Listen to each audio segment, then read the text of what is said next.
Patrick, chauffeur de taxi, est veuf et a du mal à joindre les deux bouts après qu'on a diagnostiqué une leucémie chez son fils cadet.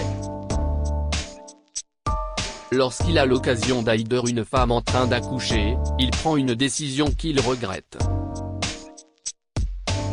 Patrick était assis sur une chaise de la table de la cuisine.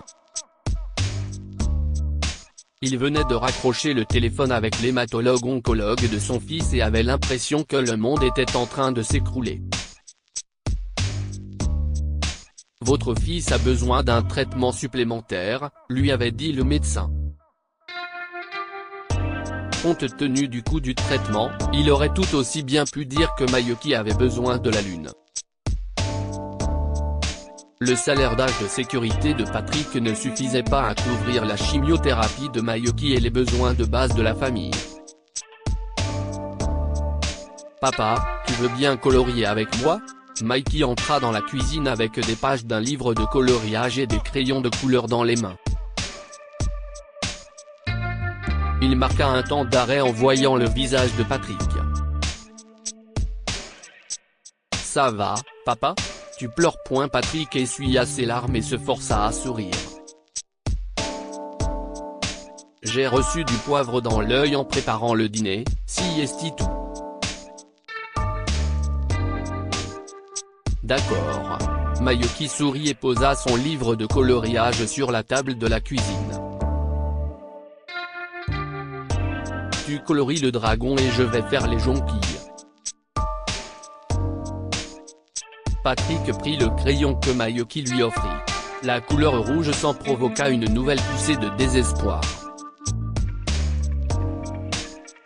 Il aurait aimé pouvoir arracher la leucémie de Mikey et la frapper à coups de poing. Il souhaitait que son fils n'ait pas à endurer cette souffrance. Allez, papa, Mikey le poussa du coup de poing. Quelques jours plus tard, Patrick est engagé pour conduire un taxi à temps partiel. Il devait d'abord être en période de probation, mais il était ravi. C'était précisément ce dont il avait besoin pour le traitement de Mayuki.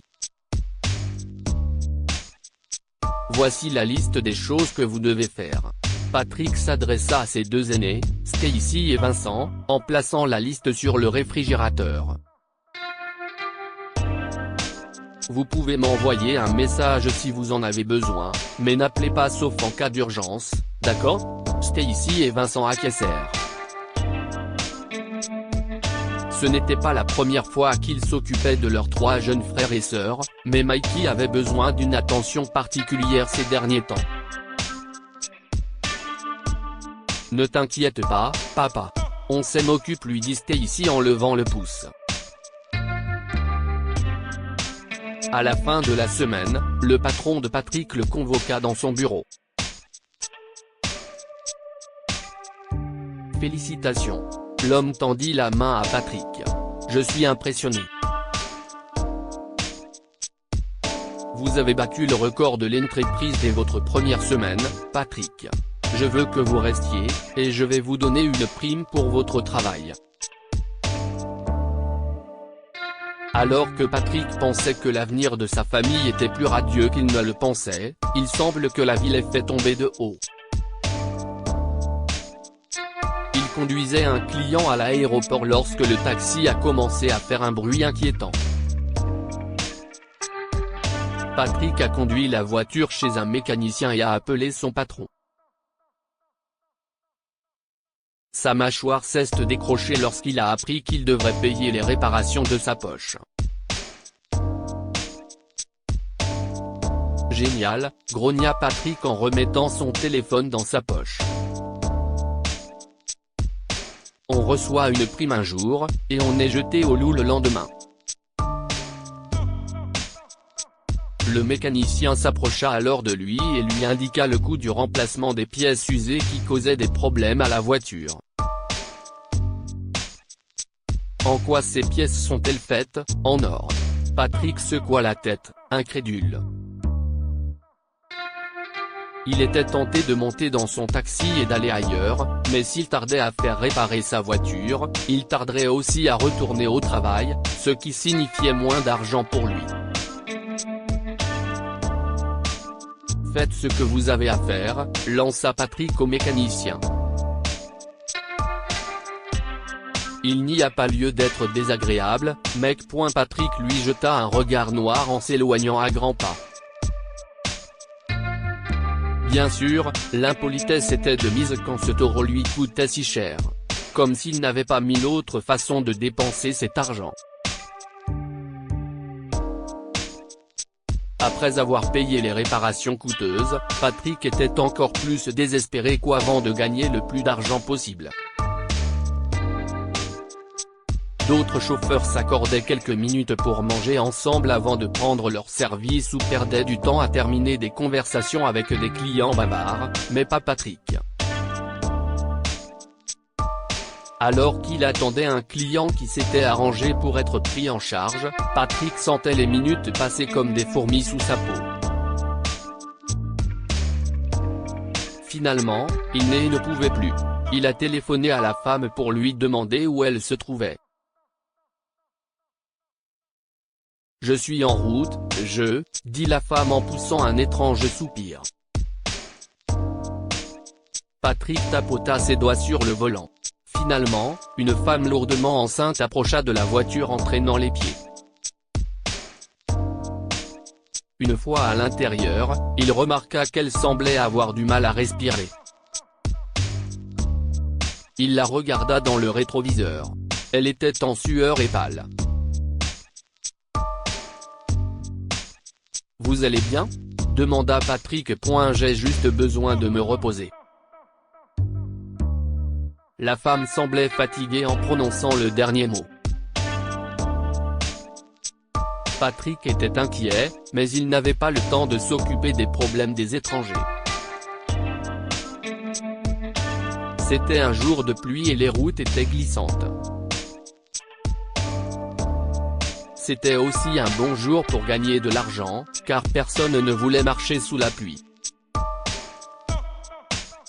Mais alors que Patrick se rapprochait d'une intersection, la femme a dit quelque chose qui a tout changé. « Je crois que je viens de perdre les os. » Patrick a paniqué.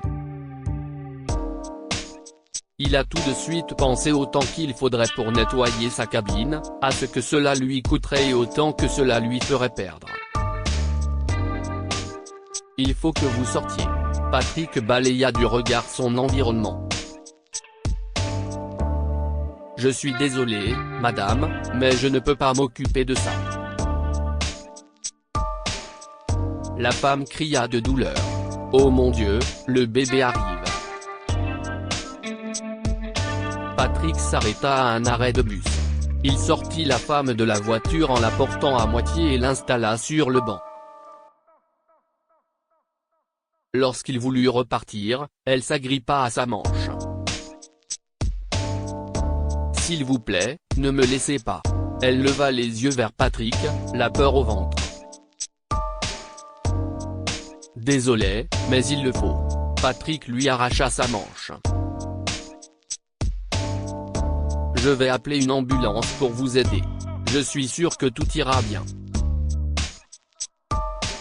Patrick courut jusqu'à sa voiture sous une pluie battante. Il appela le 911 pour la femme enceinte, puis partit en trombe. Tout en conduisant, il se disait qu'il n'y avait rien d'autre à faire pour la jeune femme. Il devait d'abord penser à sa propre famille. Il ne pouvait pas se permettre d'aider une inconnue alors que sa propre famille était dans le besoin. Le traitement de Mayuki devait être sa priorité à tout moment. Le lendemain, Patrick a pris un jour de congé pour emmener Mayuki à l'hôpital. Il était épuisé car son téléphone avait sonné sans cesse pendant la nuit. À chaque fois, l'appelant était un numéro inconnu. Patrick ne répondait à aucun des appels car il était sûr qu'il s'agissait d'un télévendeur. Lorsqu'il est rentré chez lui après une rapide visite à l'épicerie, Patrick a été surpris de voir une lettre dans sa boîte aux lettres portant la mention Priorité Express. Qu'est ce que Patrick tourna l'enveloppe dans ses mains. Il espérait qu'il ne s'agissait pas d'une facture, mais il découvrit quelque chose de tout à fait inattendu lorsqu'il l'ouvrit. La lettre provenait d'une maternité locale, qui lui demandait de la contacter immédiatement au sujet de Madame Jenna Reid. Patrick ne connaissait personne qui s'appelait Jenna. Il jeta la lettre sur la table de la cuisine et déballa les courses. Lorsque Patrick a emmené Mayuki à l'hôpital, il a reconnu la maternité qui lui avait envoyé la lettre à un pâté de maison de là. Patrick retourna à la maternité après avoir emmené Mayuki à l'hôpital. Il entra et donna son nom à la femme de l'accueil. Dieu merci. La femme mit sa tablette de côté et appuya ses deux mains sur sa poitrine. Nous avons tout essayé pour vous joindre, Monsieur Murphy. Patrick resta bouche bée lorsque la femme lui expliqua qu'il avait essayé de l'appeler à plusieurs reprises pour l'informer que cette mystérieuse Jenna avait eu des complications pendant l'accouchement et qu'elle avait dû être transférée à l'hôpital. Elle est maintenant en soins intensifs, conclut la femme. Si est-ce vraiment dommage. Tout cela aurait pu être évité si elle était arrivée à temps.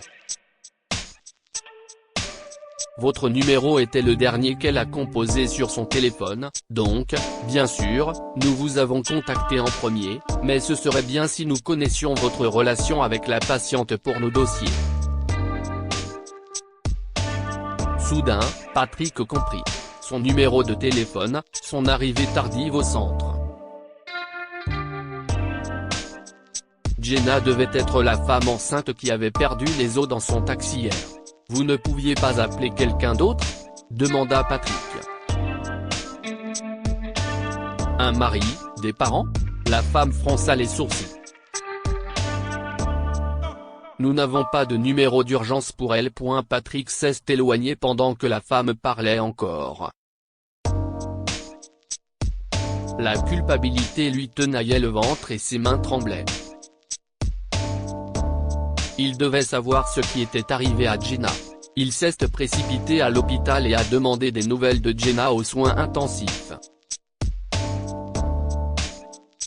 Je suis désolé, mais elle est inconsciente et n'est pas autorisée à recevoir des visiteurs pour le moment, lui dit l'infirmière. Vous êtes de la famille ? Je suis un ami de la famille, a-t-il menti. S'il vous plaît, quand puis-je la voir ? Quelques jours plus tard, Patrick était assis à côté du lit de Jenna, la tête dans les mains. Il ne pouvait pas supporter de regarder la jeune femme qu'il avait chassée de son taxi ou son bébé, que l'infirmière avait amené pendant sa visite. Au lieu de cela, il écoutait le bip des machines et luttait contre sa culpabilité. Je suis tellement désolé, murmura-t-il. Je reviendrais en arrière si je le pouvais. Je n'aurais jamais pensé que ça se passerait comme ça. Patrick poussa un soupir.